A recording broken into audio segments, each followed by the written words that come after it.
Alright, so I see a lot of, I notice we're getting a lot of Eleaf problems here, so I'm going to show you how to fix your Eleaf charge port.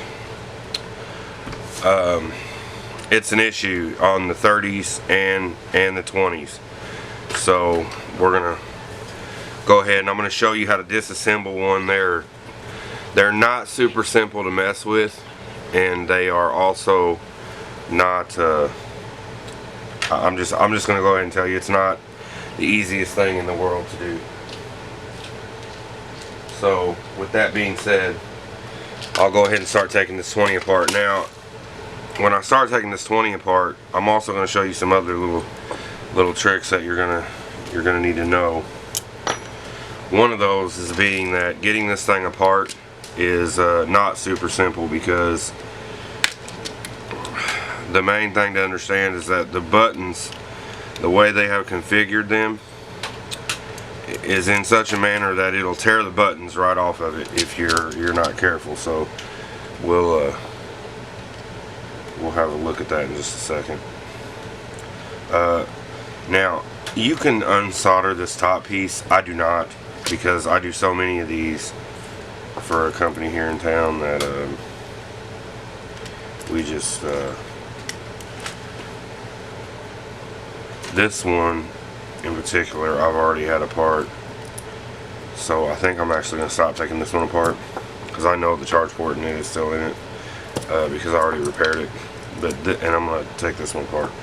So anyway, as I said before, as far as I know, this one's never been taken apart, and he's having a charge port issue. So we're going to address that right now.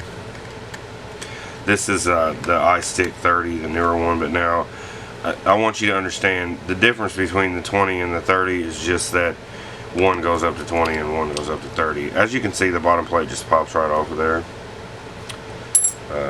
That covers the charging port, and honestly, I don't know.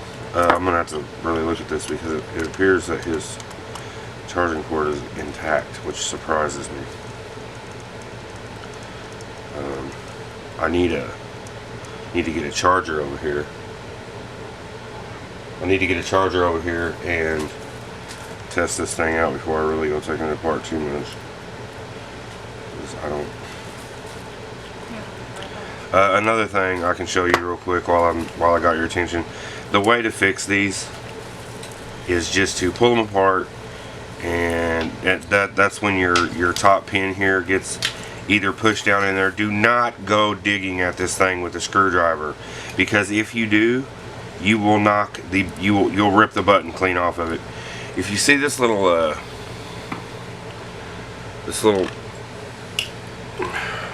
red wire here,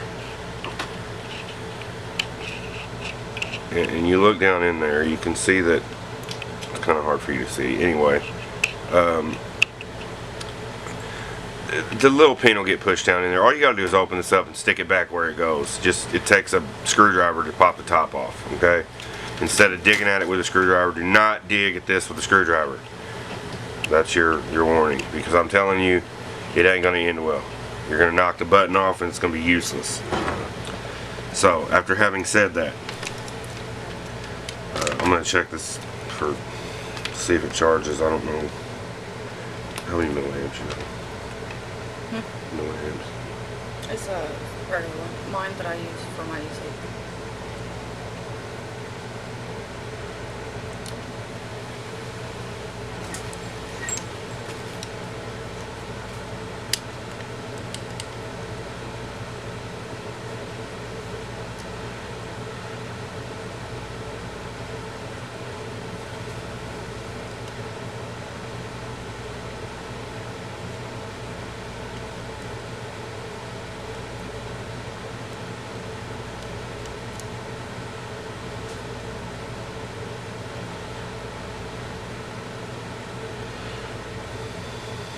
Well, it's definitely not charging. I don't know why.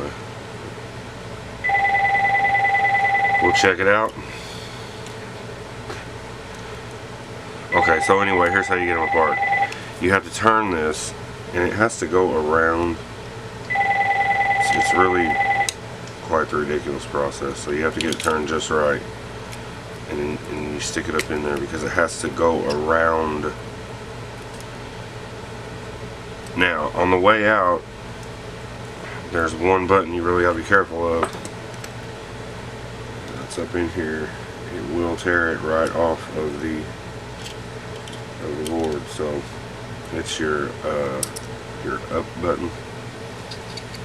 Once you clear it, like I just did, you can pull this apart. Now I'm telling you, you need to be careful when you pull this unit apart, because you will definitely cause yourself some grief. Now, if you'll notice, I'm going to raise this light a little bit so you can see.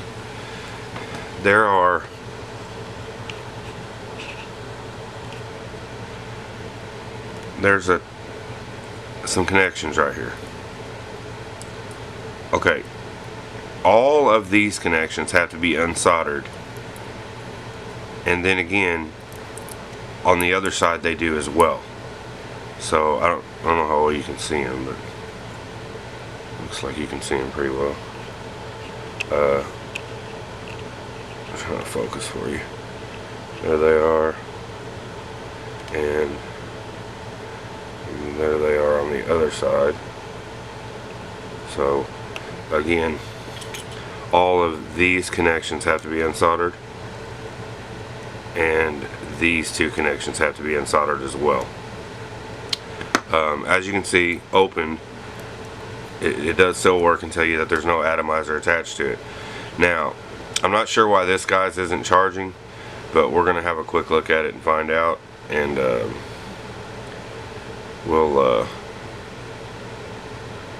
I'm assuming that you know how to solder, so I'm gonna pause the video, do all this unsoldering, and then I'll come back when I have the top board off. Thank you. Be right back.